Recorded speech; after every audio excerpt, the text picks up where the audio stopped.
nós teremos a oportunidade de falar sobre um tema fundamental da doutrina espírita, que diz respeito à lei de justiça, amor e caridade. E antes de nós nos debruçarmos mais objetivamente em torno dos princípios e das questões de O Livro dos Espíritos que versam especificamente sobre esta lei, é interessante nós voltarmos um pouquinho lá na questão de número 614 de O Livro dos Espíritos, em que nos é explicado em que consistem as leis naturais, que, como nós já sabemos, até de certa forma, intuitivamente, se trata das leis de Deus, que são aquelas leis que todos nós conservamos em nós mesmos e que nos indicam o que se deve e o que não se deve fazer.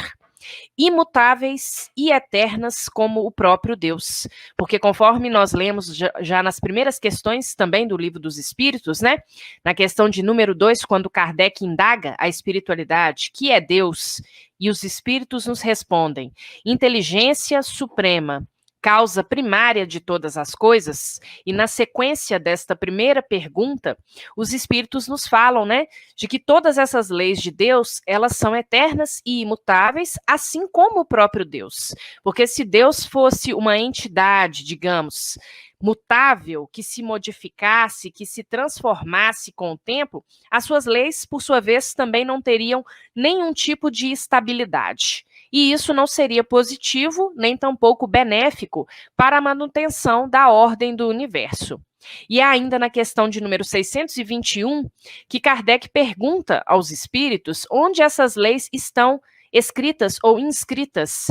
E os espíritos nos respondem, na nossa consciência. Essa palavra consciência certamente é uma palavra forte para nos dar a diretriz deste estudo na noite de hoje, porque os espíritos reiteradamente vão nos chamar a atenção para a importância de nós mantermos os nossos comportamentos em concordância com aquilo que nos diz a nossa consciência. Porque se as leis naturais, que são as leis de Deus, estão nessa consciência, isso implica que, se nós escutarmos aquela vozinha que tantas e tantas vezes, né, se nos afigura de uma forma quase intuitiva, nós poderemos ou poderíamos nos sair melhor de diversas situações ao longo da nossa vida. E isso é muito importante quando os espíritos nos colocam que ela está na nossa consciência, porque aí a gente já vê que não há distinção. Deus não faz distinção de criatura nenhuma. Inclusive, neste capítulo específico do Livro dos Espíritos, que vai falar sobre a lei de justiça, amor e caridade, há um comentário dos espíritos em que eles falam exatamente isso, que Deus não pode ter feito, né, de um limo, ou seja, de uma substância melhor, algumas criaturas e outras não. Porque, como nós sabemos, todos nós temos o mesmo ponto de partida como espíritos que somos, espíritos imortais a caminho da nossa evolução, ou em caminho, né? Estamos no caminho, realizando a nossa evolução, e melhor dizendo, a caminho da nossa ascensão espiritual. Todos nós fomos criados de forma igual, ou seja, simples e ignorantes. Então, se o nosso ponto de partida foi igual, significa que as leis de Deus encontram-se na consciência de todas as criaturas, invariavelmente. E aí, nesse momento, alguns de nós poderíamos estar nos perguntando, então, bom, se as leis de Deus, então, estão escritas, estão registradas na consciência de todas as pessoas, indistintamente, por que alguns procedem no bom caminho e outros não procedem nesse bom caminho? E aí é claro que a gente não pode se esquecer de mencionar que, pairando, né, acima de tudo isso, existe a questão do nosso livre-arbítrio, que também nos foi concebida pelo Pai, para que nós mesmos tivéssemos mérito nas nossas ações e nas nossas atitudes. Então, isso é importante frisar, porque nós não somos simples marionetes de Deus, agindo em conformidade única e exclusivamente com aquilo que Ele espera de nós. Inclusive, nessa nossa caminhada evolutiva, nós pretendemos agir dessa forma, mas agir dessa forma, num futuro, esperamos, não tão distante assim, né? Mas esperamos agir dessa forma conscientemente, ou seja, né, sabendo como estamos agindo e o porquê das nossas ações. Então, quando a gente fala que a gente não é marionete, é porque, acima de tudo isso, nós temos o nosso livre-arbítrio. E os próprios espíritos, que tantas vezes nos auxiliam e nos assessoram nos mais diversos momentos dessa nossa caminhada evolutiva, eles respeitam e não infligem esse nosso livre-arbítrio. Então, isso é muito importante pontuar. Então, as leis de Deus, elas estão registradas na consciência de todos indistintamente, mas alguns, pelo seu livre-arbítrio, optam por manter aquelas leis, por assim dizer, adormecidas. Ou seja, muitas criaturas permanecem hoje na Terra adormecidas. Usamos essa metáfora, né, é claro, para chamar a atenção para um certo sono espiritual que acomete algumas dessas criaturas na sua caminhada evolutiva. Então, o despertamento, ele pode ser feito a qualquer momento, porque nós temos as sementes, nós temos latente no nosso nível consciencial, portanto, essas próprias leis de Deus. Mas muitas vezes a criatura opta por permanecer estagnada, ou seja, permanecer exatamente no mesmo ponto onde se encontrava numa outra oportunidade reencarnatória. Então, isso tem que ficar bem claro. Quando nós chegamos lá nas questões de número 873, né, de O Livro dos Espíritos, exatamente na parte em que nós vamos entrar mais de sola, mais a fundo na lei de justiça, amor e caridade, vale a pena a gente se lembrar, inclusive, de que essa é a última lei colocada lá, né, na sequência das leis naturais, em O Livro dos Espíritos. Então, nós temos lá antes, né, a lei de destruição, lei de conservação, nós temos uma série de outras leis que nos são colocadas. Não é à toa que a lei de justiça, amor e caridade, ela fecha essa parte do Livro dos Espíritos, tá? Porque, na verdade, ela condensa, nos seus princípios, ela condensa tudo aquilo que já apareceu, que já foi falado nas outras leis anteriormente, né? Então, ela é como se ela fosse o coroamento dessas leis naturais.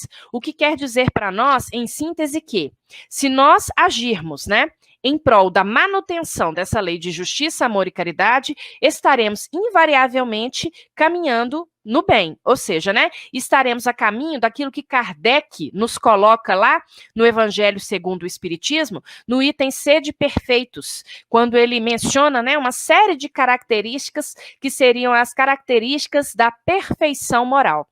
Então, nós ainda estamos caminhando para isso. E para que nós caminhemos e cheguemos bem, né, a alcançar esse nosso objetivo espiritual, é necessário, portanto, que a gente siga todas as leis, é claro, mas primordialmente essa lei de justiça, amor e caridade, que, como nós dissemos, coroa o conjunto de todas as outras leis. E na questão de número 873, nos é colocado que a noção de justiça, ela é, portanto, natural, assim como as leis naturais, né?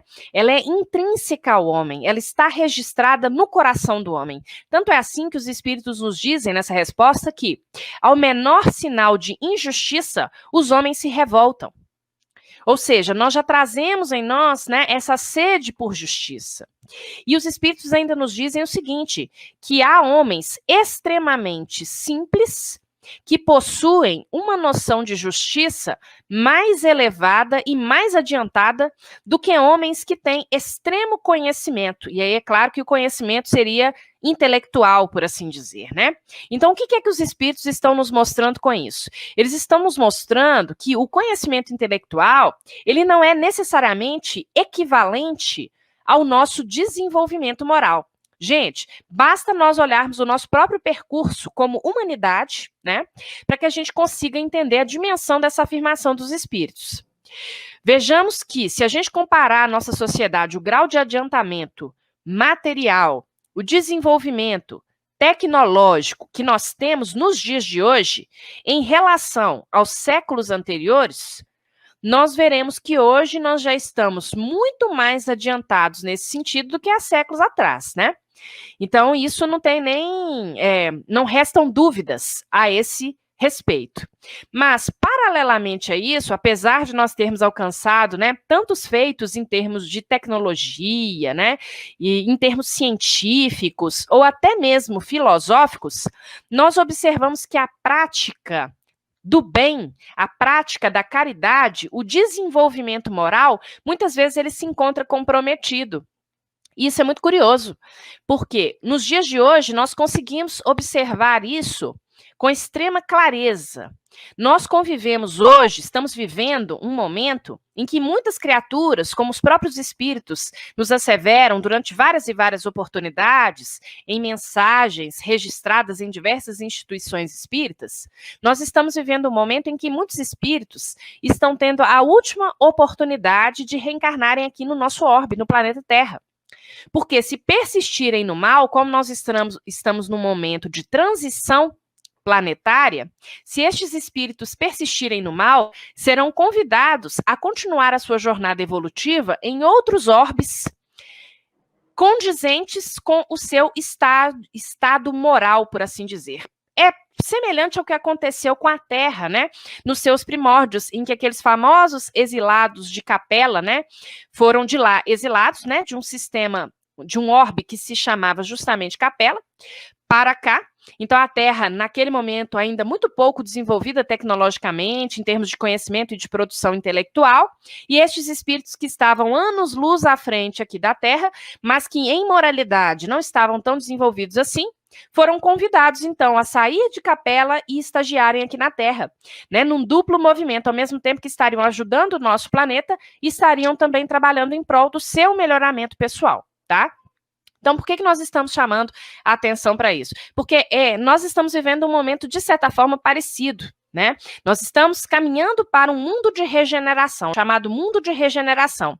Então, nós estamos vivendo um momento muito conflitante, em que forças do bem, forças do amor, da caridade, diversas demonstrações de caridade, coexistem ao lado de notícias, por exemplo, que são extremamente negativas, né? Que nos trazem todos os dias aspectos perniciosos da nossa sociedade, né? E muitas vezes nós nos sentimos até desiludidos em relação a isso.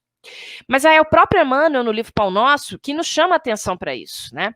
Quando ele nos fala o seguinte, numa determinada lição, que homens que ocupam muitas vezes altos cargos de poder na sociedade, detentores de grande intelectualidade, foram responsáveis, ao longo da história da humanidade, por assinar, por exemplo, documentos que deflagraram guerras, que, como nós sabemos, mataram milhões e milhões de pessoas.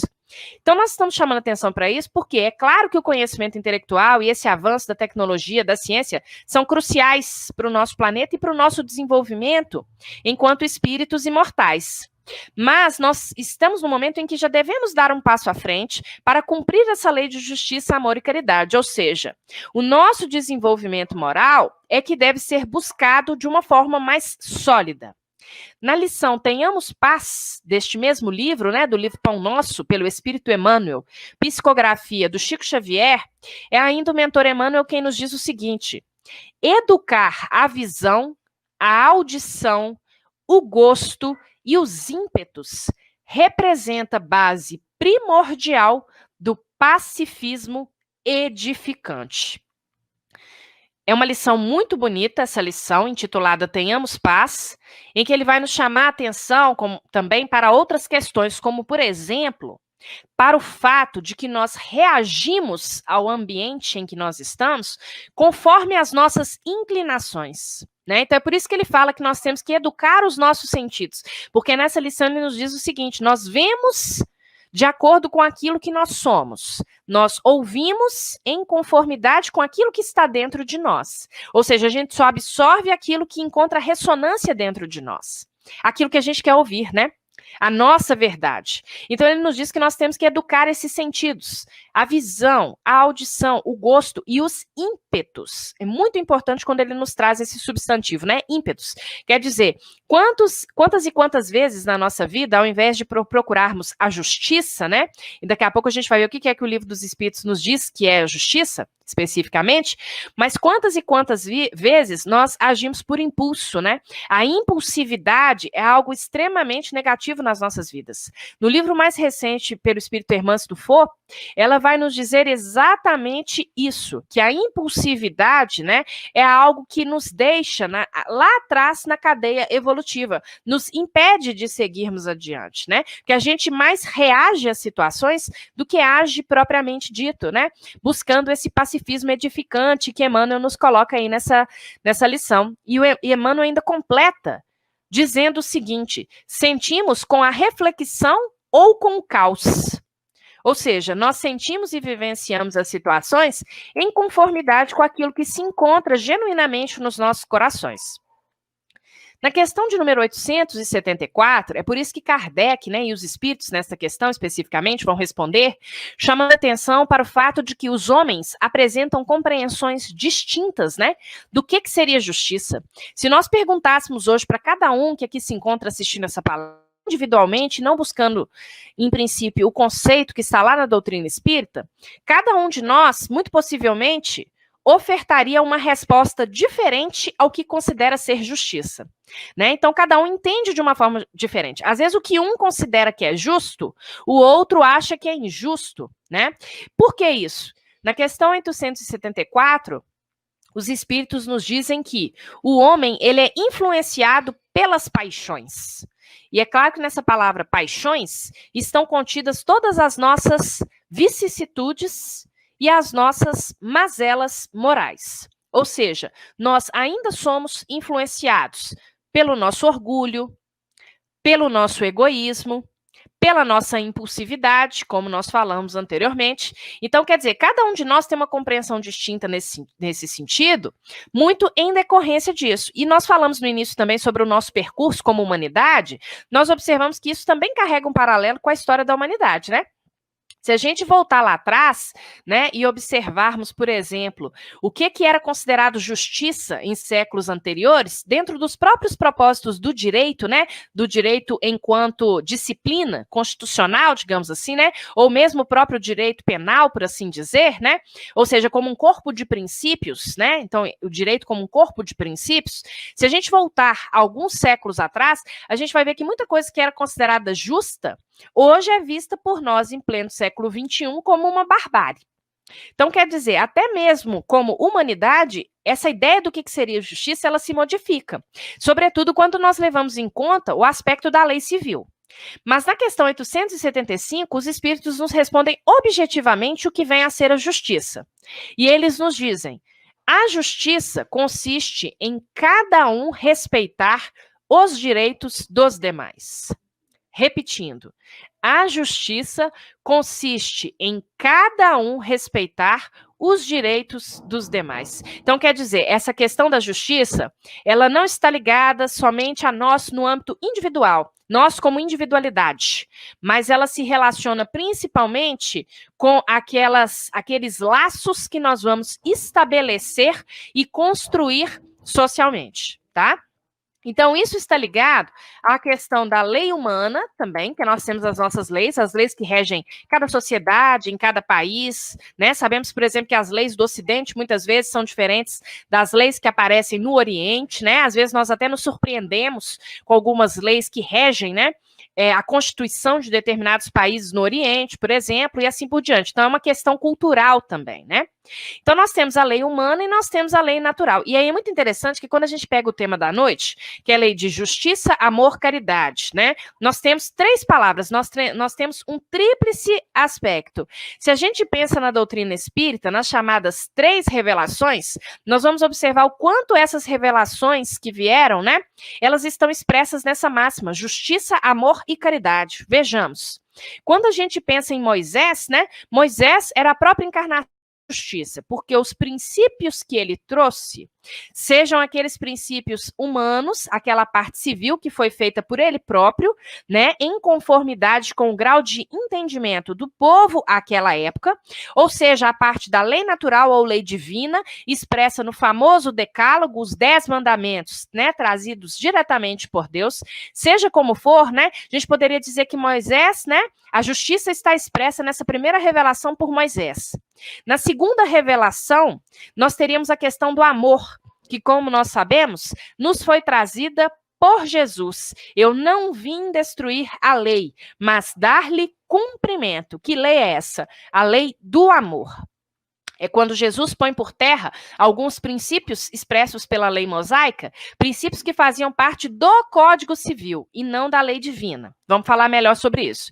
E no terceiro aspecto, ou terceira revelação, como nós sabemos, né, é a doutrina espírita, cuja máxima é justamente a caridade. Fora da caridade não há salvação. Então, quer dizer, toda a chave para esse nosso entendimento, né, dessa nossa caminhada evolutiva, está expresso justamente nessa lei, também em decorrência disso, né?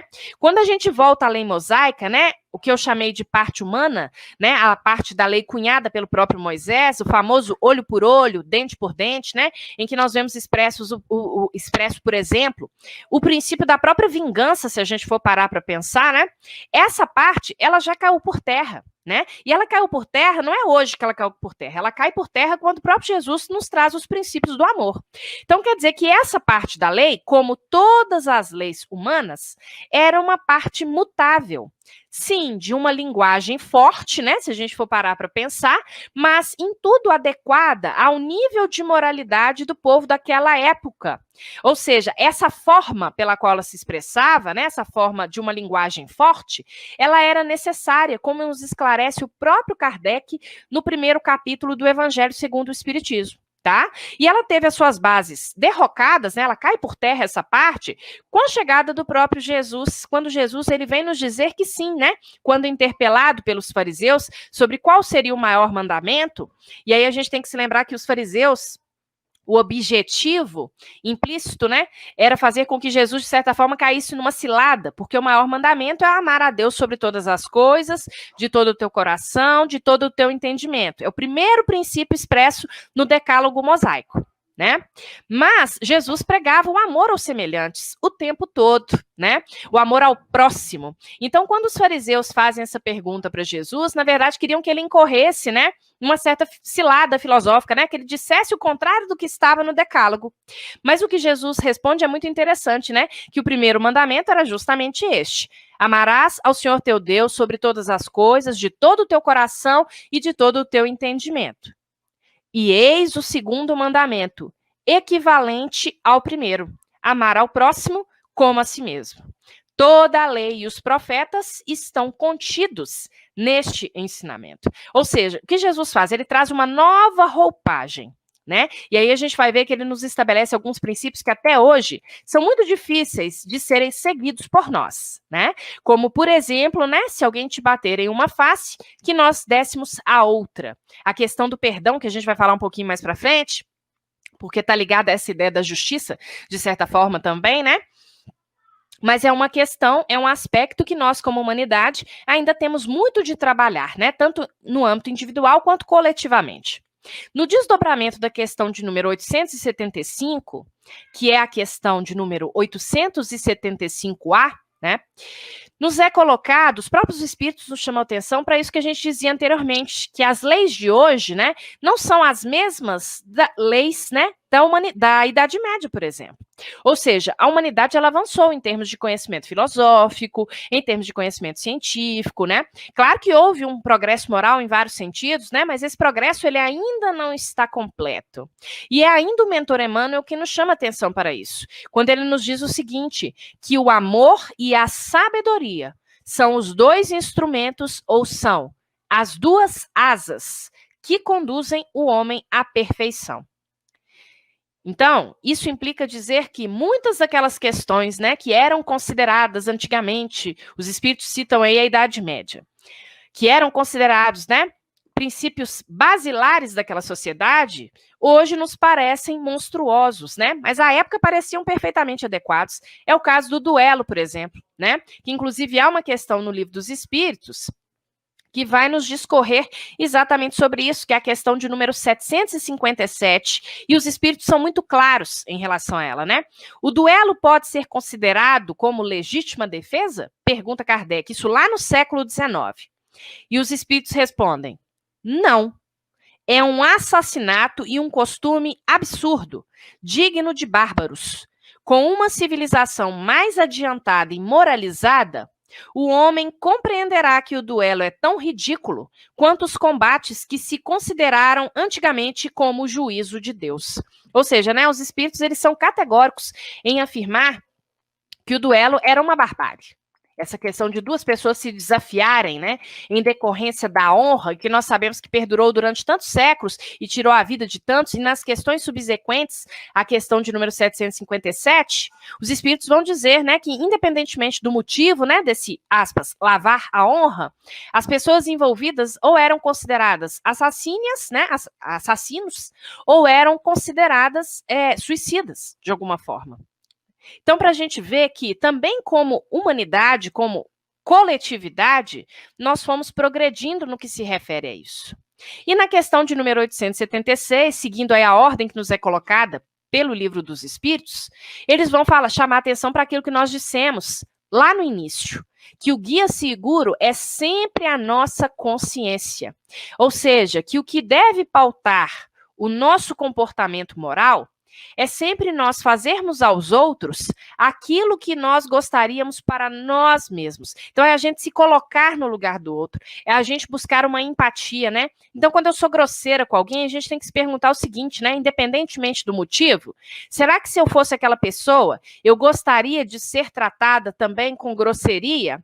Eu gostaria de ter os meus direitos desrespeitados? Lembrando que o Livro dos Espíritos nos diz que o primeiro direito, né, maior de todos é o direito à vida e, na sequência, o direito à propriedade.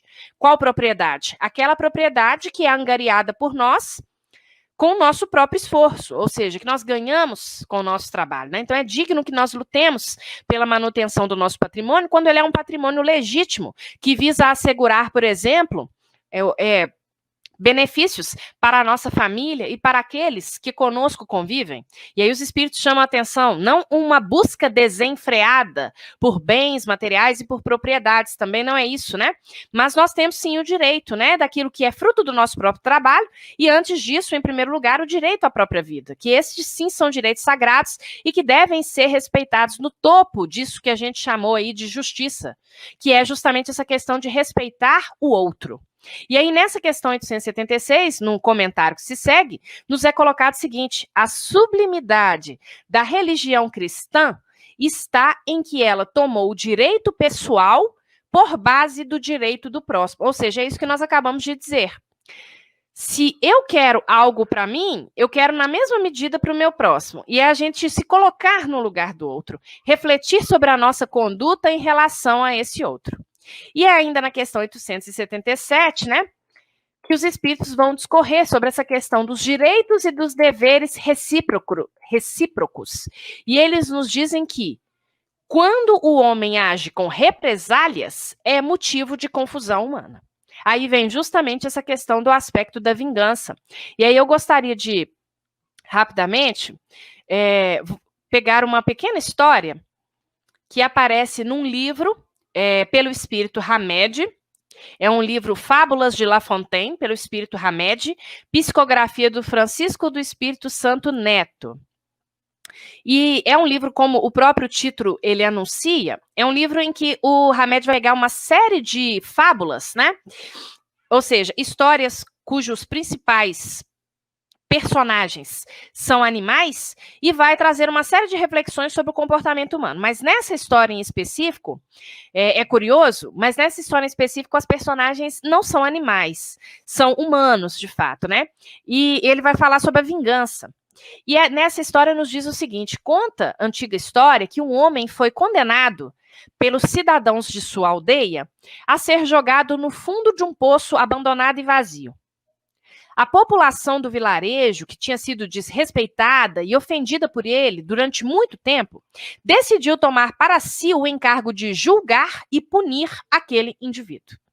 Eles o jogaram numa cisterna e começaram a lançar sobre o sentenciado uma enxurrada de insultos ríspidos, ao mesmo tempo que cuspiam nele. Outros tantos atiravam lama, lixo. Inesperadamente surgiu um homem que lhe jogou raivosamente uma pedra. Profundamente surpreso, ele olhou para cima e perguntou ao agressor: Eu reconheço todos os outros que me condenam e agridem, mas eu nem te conheço. Quem és tu para pensar que podes atirar pedras em mim? O atacante, à beira do poço, respondeu: Sou aquele que arruinaste há 20 anos. O condenado então perguntou: Mas onde estiveste todo esse tempo? Durante todo esse tempo, retruca o homem, tenho carregado a pedra em meu coração. Agora que te encontrei vulnerável e nesta miserável situação, resolvi colocar a pedra em minha mão. E aí o Hamed, né, o espírito Hamed vai discorrer sobre essa pequena história, né, para chamar a atenção sobre a chamada vingança tardia, né, que é diferente da chamada vingança imediata. Por quê? Porque essa vingança tardia, né, é justamente aquela em que o homem fica anos e anos cultivando ali no seu espírito, né, deixando registrado ali no seu perispírito uma série de considerações negativas em relação ao seu próximo. Mais adiante ele fala assim: a maior vantagem de perdoar é nos eximirmos dos desgastes energéticos e fatigantes do revide, das discussões, da raiva e da crítica. São essas emoções de melindre e ressentimento que, de forma inquestionável, fazem do perdão uma possibilidade benfazeja para qualquer pessoa que deseja viver em paz consigo mesma. É muito importante isso, gente, que o Hamed coloca, né? Quando ele fala dos desgastes energéticos e fatigantes do revide. Ou seja, esse homem que permaneceu durante 20 anos ali, né, com aquela mágoa, com aquele ressentimento, ele produziu aqueles miasmas negativos, em primeiro lugar, para si próprio. Então, ele se alimenta daquela energia negativa. Né? Então, quer dizer, isso é algo para chamar atenção para nós na nossa conduta diária, no nosso dia a dia. Quantas e quantas vezes, né, nós não pensamos assim porque temos uma noção incorreta do que vem a ser a justiça. Esse é que é o grande detalhe. Né? E esquecemos desse aspecto de que a lei de amor deve prevalecer a tudo e achamos que justiça é um dia nós nos vingarmos, é nós retribuirmos, olha lá, igual na lei mosaica, o olho por olho, com dente por dente. Ou seja, nós evoluímos tanto em termos de tecnologia, mas moralmente, às vezes nós temos atitudes que estão lá na nossa retaguarda evolutiva. No capítulo 12 do Evangelho segundo o Espiritismo, que é o capítulo intitulado Amar os Inimigos, Kardec vai nos trazer uma explicação bem interessante sobre isso, né? E o primeiro item é justamente relacionado a retribuir o mal com o bem. E Kardec recupera uma citação que está lá no Evangelho, que Jesus nos traz, né, que está lá no Evangelho, em Mateus capítulo 5, entre os versículos 43 e 47. Aprendestes o que foi dito, diz Jesus. Amareis o vosso próximo e odiareis os vossos inimigos. Eu, porém, vos digo, amai os vossos inimigos, fazei o bem aos que vos odeiam e orai pelos que vos perseguem e caluniam. E aí ele segue dizendo, tá? Quer dizer, Kardec vai nos explicar lá no capítulo 12, né, que é claro que amar os inimigos não está relacionado diretamente a nós sentirmos afeto pelos nossos inimigos, uma vez que as vibrações são incompatíveis. Quando eu tenho uma vibração incompatível com alguém, não tem como, né, eu sentir afeto por aquele alguém. Mas, a partir do momento que eu já não desejo mal, que eu oro pelo meu inimigo, como o próprio Jesus ensina aí no Evangelho, já é certamente um grande passo que nós estamos dando em prol da nossa própria caminhada evolutiva. Não é nem só em relação ao outro, não, é em relação a nós mesmos. Porque como nós vimos, né, esse sentido da caridade é um sentido que preexiste a tudo. E o que é mesmo que vem a ser a caridade? A gente fala tanto de caridade em todas as palestras praticamente, né? A questão de número 886, ela chama muito a nossa atenção nesse sentido, né? O que é o sentido da caridade? Como entendia Jesus? Nos respondem os espíritos. Benevolência para com todos, indulgência para com as imperfeições alheias, perdão das ofensas. Essa indulgência para com as imperfeições alheias é exatamente o que a gente menos tem no nosso dia a dia. Em geral, nós agimos igualzinho aquele homem que foi lá, viu o outro no poço, sendo achincalhado pelas pessoas da sociedade, e ele vai lá e faz a mesma coisa. Observem que o Hamed, ele não coloca em pauta, né, no desdobramento da lição, o fato de que aquele homem ele tinha feito muitas coisas negativas para aquela população. Por quê? Porque nós sabemos que existe a lei de ação e reação, né? Assim, no momento apropriado, a própria consciência daquele homem que estava lá naquele poço, sendo apedrejado pelos demais, a sua própria consciência iria chamar a sua atenção e ele próprio iria se arrepender, depois iria expiar para ficar quites com a sua consciência e com a lei de Deus. Isso está lá no livro Céu e Inferno. Quando nos é colocado, né, essas etapas, né? Primeiro é o arrependimento, depois é a expiação e depois é a reparação dos nossos atos. E como é que o homem faz esse percurso? Ele faz esse percurso por vontade própria, com o seu despertamento espiritual. A sua consciência chama atenção em algum momento. É aquilo que a gente falou no início. Os valores, eles ficam latentes, adormecidos, mas mais cedo ou mais tarde, eles vão despontar. Esses valores vão despontar. E a consciência, a nossa consciência, ela vai nos cobrar aquilo que nós fizemos inadequadamente. Então, quer dizer, não precisa da gente ir lá e jogar uma pedra. Não precisa da gente ir lá e jogar um lixo, né? Como se diz, pisar mais fundo naquele que já está caído. Não existe essa necessidade. Existe a necessidade de que nós coloquemos em prática, aí sim, a lei de amor e caridade. Porque o amor e a caridade, vejam, preside a esse aspecto da justiça, porque a justiça, ela diz respeito, como a gente viu, ao respeitar o outro. É isso que é justiça aos olhos divinos. É quando eu respeito os direitos do outro. E se o primeiro direito é o direito à vida, né, é o direito à manutenção da vida e assim por diante, que direito tenho eu de jogar uma pedra no meu semelhante? Essa que é a grande questão. Não estamos procedendo com justiça neste caso. Estamos procedendo para aplacar o nosso anseio de vingança. É outra coisa. E isso não é caridade. Porque como nós acabamos de falar, né, o que é caridade para Jesus? Vejam que Jesus não fala dos aspectos materiais. Ele diz de benevolência, ou melhor, os espíritos, né, na resposta, não chamam a atenção para os aspectos materiais, e sim para o aspecto moral do ensinamento do Cristo. Quando nos diz para que nós, quando nos dizem os espíritos, que nós sejamos benevolentes para com todos, indulgentes e perdoemos as ofensas. Então, isso aqui é importante, né? Tem um comentário lá nessa questão do Livro dos Espíritos, né? Nessa parte do Livro dos Espíritos, proferido por São Vicente de Paulo. E aí, nesse comentário, ele fala o seguinte: sede indulgentes com os defeitos dos vossos semelhantes. Em vez de votardes desprezo à ignorância e ao vício, instruí os ignorantes e moralizai os viciados. Sede brandos e benevolentes, para com tudo o que vos seja inferior.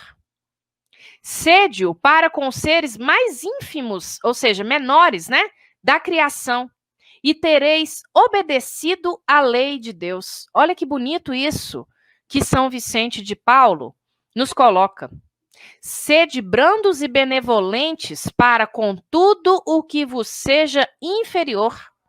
Gente, voltemos lá à história do Hamed, né? Aquele homem, ele tinha feito, que estava no fundo do poço, ele tinha feito o mal para a cidade inteira. Uma pessoa que só vive de cometer o mal, será que essa pessoa está bem? Será que essa pessoa é evoluída moralmente? Ou essa pessoa ainda se encontra ali rastejando na animalidade, na inferioridade, na qual nós muito provavelmente estivemos um dia? Porque se não tivéssemos estado, não estaríamos aqui hoje, já teríamos virado seres angelicais. E se estamos aqui hoje precisando falar sobre isso e precisando ouvir sobre isso, é porque nós somos os primeiros que temos que aprender com tudo isso. Então, se aquele homem que se encontrava ali beirando a animalidade, na inferioridade, né? O que nós temos que ter com ele? Que atitude? Sermos brandos e benevolentes.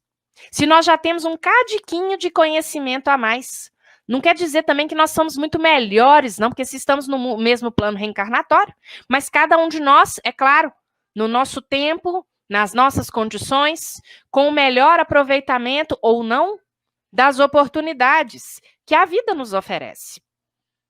E em relação a essa questão do aproveitamento das oportunidades que a vida nos oferece, né? Quando a gente fala idade, a gente sempre se lembra também de fazer o bem ao nosso próximo, né? Aqui nós falamos muito sobre essa questão do perdão, da tolerância, mas tem essa questão também de nós fazermos o bem. Esse bem que pode ser nas pequenas ações do nosso dia a dia, mas que pode ser, por exemplo, mediante uma tarefa também, que nós assumimos na casa espírita, pode ser também nas pequenas tarefas que nós assumimos dentro do nosso lar e assim por diante. Mas o que é o mais importante? O mais importante é nós aproveitarmos as oportunidades que nós temos, aproveitarmos o nosso tempo. E aí, para finalizar a nossa preleção da noite de hoje, nós gostaríamos de ler e comentar uma lição do irmão X, tá? Que está registrada no livro Cartas e Crônicas, pelo irmão X, como eu falei, psicografado por Chico Xavier, é a lição de número 11, intitulada Serviço e Tempo. E nessa lição, o irmão X nos diz o seguinte: a senhora Juversina Trajano era um prodígio de minudências, ou seja, né, era uma pessoa muito afeita a detalhes. Aos quase 60 anos, reafirmava a sua condição de missionária do Cristo no amparo à infância, com particularidades preciosas de informação. Espírita fervorosa, sabia-se reencarnada para o desempenho de grande tarefa.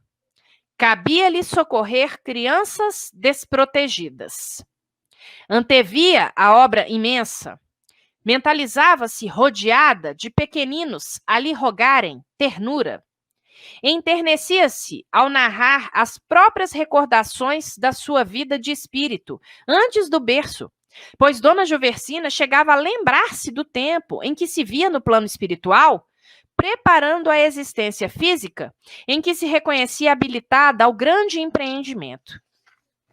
Revia-se em companhia de vários benfeitores desencarnados, visitando instituição assistencial de zonas inferiores e anotando dezenas de espíritos positivamente desorientados e infelizes, aos quais prestaria auxílio eficiente, depois de reinstalada na Terra. E a senhora Trajano explicava para os amigos, né? Torno a ver o sítio escuro e esquisito, como se fosse agora. E escuto o benfeitor me dizendo, sim, minha irmã, você renascerá na Terra com a missão de patrocinar crianças em abandono.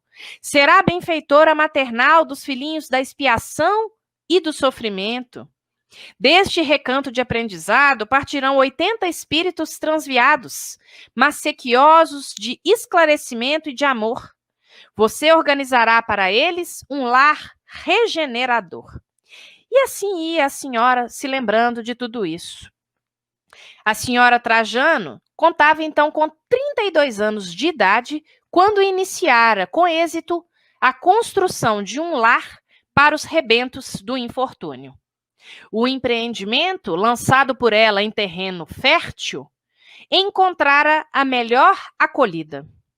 Corações nobres haviam chegado, colocando-lhe nas mãos os recursos imprescindíveis. Facilidades, ofertas, dinheiro, cooperação. Tudo aparecia com facilidade. Em 5 anos, erguera-se o vasto domicílio, simples, sem penúria e confortável, sem excesso.